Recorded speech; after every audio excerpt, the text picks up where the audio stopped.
Ketika Nasdem mencalonkan Anies menjadi bakal calon presiden di tahun 2024, kemudian partai yang belum dapat kursi di Parlemen Pusat, PSI, mencalonkan Ganjar sebagai bakal calon presiden, dunia sosial media terbelah sudah. Pro Anies mulai pamer, anti Anies mulai mengasosiasikan Anies dengan kadrun dan follower PDIP, dan Puan meradang anti Ganjar. Kemudian mulai membuka aib dosa Ganjar terima suap di masa lalu terkuak. Langkah Nasdem yang melawan hegemoni Pak Presiden bisa membuat copot seluruh pejabat dari Partai Nasdem di pemerintahan saat ini, seperti yang diisukan oleh Bjorka. Kominfo akan dicopot. Salah satunya, di mana Ganjar dipakai untuk ambil sebagian masa PDIP sebagai strategi cadangan Pak Jokowi 3 periode atau jadi wakil RI 2-nya Pak Prabowo.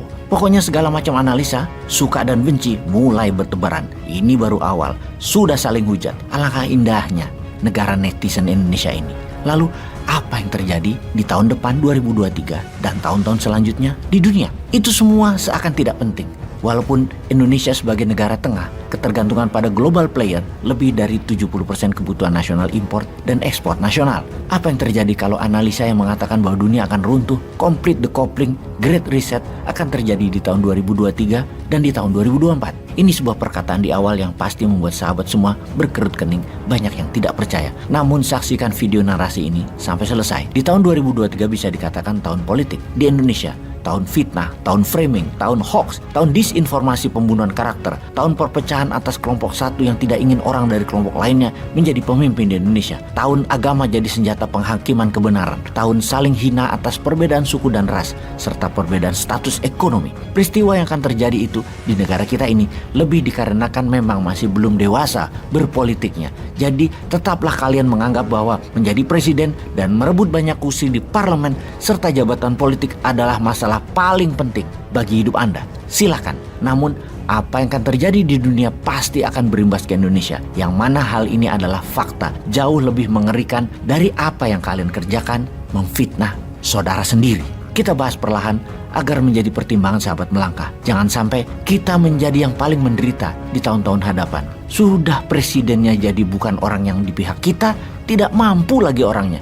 Ya sudahlah, yang penting siapapun presidennya nanti, Anda tetap aman dari bahaya ekonomi dan dari bahaya kesehatan dunia. Itu penting. Stay healthy, stay alive, itu jauh lebih penting. Inilah masa survival skill kita diasah. Inilah masa survival of the nation kita diuji. Kita mulai datanya. Diawali dengan perang dagang di tahun 2017, di mana kalau sahabat sudah mengikuti serial bernegara New Mind, pasti sangat kenal dengan informasi yang mengingatkan dimulainya dengan perang dagang, di ujungnya akan ada perang militer. Sudah siapkah Indonesia? Dan hal itu terjadi. Sejak tahun 2017, Bosman turun gunung mengingatkan cara bernegara yang cara kelolaannya, khususnya bidang ekonomi, dikelola dengan cara ekonomi biasa. Dan ini sudah mengarah ke bahaya untuk Indonesia. Ada 3 cara kelolaan ekonomi bernegara. Pertama, ekonomi at normal condition.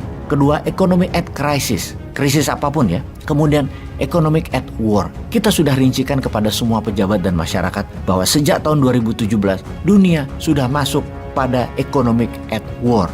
Ubah cara bernegara sektor ekonominya. Nggak percaya. Tidak ada persiapan sama sekali. Jadi kalau saja hal ini kita ingatkan dan sudah dilakukan kemarin-kemarin, sebagian saja, mungkin saat ini BBM tidak naik harganya. Pada tahun 2017, Trump, Presiden Amerika waktu itu, melakukan perang terhadap strategi harga murah Tiongkok di Amerika atau dumping price dengan mengenakan tarif pajak barang impor dari Tiongkok yang tinggi, menyebabkan barang-barang Tiongkok harganya naik 25-40%. Hal ini dibalas dengan Tiongkok atas barang Amerika di Tiongkok. Perang tarif, kemudian perang dagang itu, kemudian jadi perang keuangan. Saling serang mata uang masing-masing. Sesungguhnya hal ini bisa diartikan bukan hanya perang dagang, namun sudah masuk perang ideologi. Komen Bosman tentang perang ideologi ini banyak yang tidak paham, terutama pejabat keuangan dan pejabat ekonomi negaranya. Perang ideologi demokrasi Amerika versus komunis Tiongkok itu jelas sekali. Namun banyak yang mengabaikan, banyak yang tidak menganggap hal itu penting. Bahkan hal itu tidak ada. Kerja sama Indonesia ke salah satu pihak, yang miring ke salah satu pihak,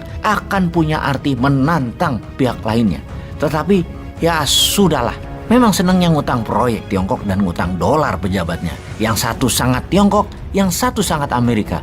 Kesamaannya hanya satu, pada jago ngutang doang. Ya wis, ambiar wis. Posisi politik Indonesia sesungguhnya yang merugi. Sehingga Tiongkok tidak maksimum ke Indonesianya. Begitu juga di sisi Amerika, tidak maksimum ke Indonesianya. Karena Indonesia nggak canggih memainkan perannya. Tidak secanggih Erdogannya Turki, tidak secanggih Lee Hsien Loongnya Singapura. Sesungguhnya hal inilah awal kesulitan Indonesia akan banyak hal. Kemudian pandemi di akhir tahun 2019, pandemi mengakibatkan dunia lockdown yang berimbas menyetop 50% transaksi dunia. Pandemi di awalnya adalah political tool menjatuhkan Trump, dilanjutkan sebagai economic tool dari Bio Farma yang membuat ekonomi dunia jatuh. Ilustrasinya begini, ekonomi itu jatuh bisa cepat, namun naiknya sangat perlahan. Seperti misalnya pembangkit listrik tenaga batu bara. Ketika sedang jalan tiba-tiba harus di shutdown atau dimatikan. Ketika dinyalakan lagi perlu waktu 24 jam lebih agar panas tungku bisa siap sampai 100%. Katakan panasnya diturunkan 50%, maka tetap tidak bisa seketika suhunya dinaikkan. Tetap bertahap, setidaknya 12 jam. Namun lebih dari 6 jam sesungguhnya baru bisa kembali ke peak performance-nya. Ekonomi juga demikian. Turunnya kapasitas ekonomi 10%, menjalankannya lagi perlu 6 bulan sampai peak performance. Kalau turunnya hingga 50%, peaknya memakan hampir 3 tahun. Jadi sejak tahun 2020 ketika 50% kapasitas dunia ekonomi turun, ketika dinyalakan lagi di tahun 2021 akhir atau 2022 awal, puncaknya baru tahun 2025 harusnya. Namun ketika baru mulai jalan perang di Ukraina terjadi, strategi Amerika, NATO, Uni Eropa, Rusia disanksi. Rusia kena sanksi ekonomi. Rusia mungkin hanya memberikan 12% kontribusi ekonomi dunia, namun memberikan 25% lebih pengaruh ekonomi di Eropa, terutama energi. Ini yang tidak diperhitungkan karena Rusia ternyata tidak jatuh juga dan malah Eropa yang jatuh. Inflasi harga energi sudah naik 5 kali lipat. Sudah lebih dari 4 kali harga energi Eropa itu dibandingkan dengan tahun lalu. Lalu zero covid policy-nya Tiongkok membuat 27 kota lebih ditutup di Tiongkok juga terjadi di awal semester 2022 ini. Masih di tahun ini juga. Semua ini membuat produksi Tiongkok turun, distribusi turun dan ekonomi Tiongkok terendah pertumbuhannya dalam 20 tahun terakhir. Jadi dunia menjadi belum jalan baik, efek pandeminya belum. Ditambah inflasi yang naik karena harga energi yang naik membuat ekonomi melambat di seluruh dunia.